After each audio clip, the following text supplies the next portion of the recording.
మీ business ఏదైనా మీ ఊర్లో promotion చేయాలంటే అది సుమన్ టీవీతోనే సాధ్యం. ఇప్పుడే సంప్రదించండి.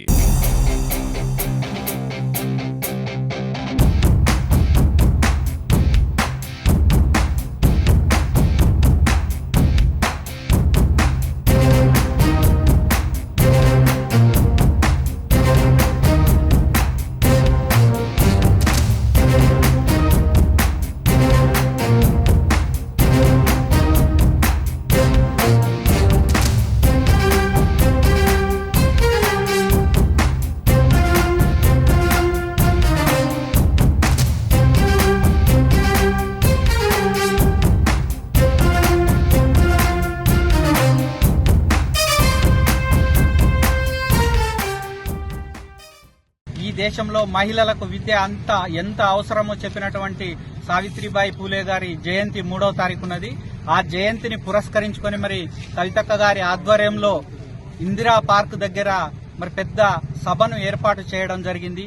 ఈ సభ యొక్క ఉద్దేశం ఏంటంటే ఎలక్షన్లకు ముందు మరి కాంగ్రెస్ పార్టీ కామారెడ్డి డిక్లరేషన్ చేసింది. ఆ డిక్లరేషన్ ప్రకారం 42% రిజర్వేషన్ ను బీసీలకు స్థానిక సంస్థల్లో ఇంప్లిమెంట్ చేస్తామని చెప్పడం జరిగింది. అందులో భాగంగా కులగణన చేసిర్రు. కానీ కులగణన జరిగినాక కూడా మాకు కాంగ్రెస్ పార్టీ మీద నమ్మకం లేదు.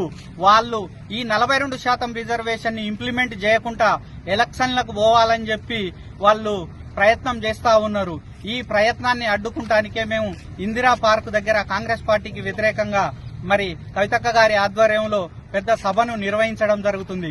ఒకవేళ మీరు గనక 42% రిజర్వేషన్ ఇంప్లిమెంట్ చేయకుండా పోతే మాత్రం మేము తెలంగాణలో ఉన్నటువంటి అందరు బీసీలను బీసీ సంఘాలను ఐక్యం చేసి మరి కాంగ్రెస్ పార్టీ మీద జంగు సైరన్ ను ప్రారంభించి ఓటమికి మేము కృషి చేస్తామని చెప్పి చెప్తా ఉన్నాం.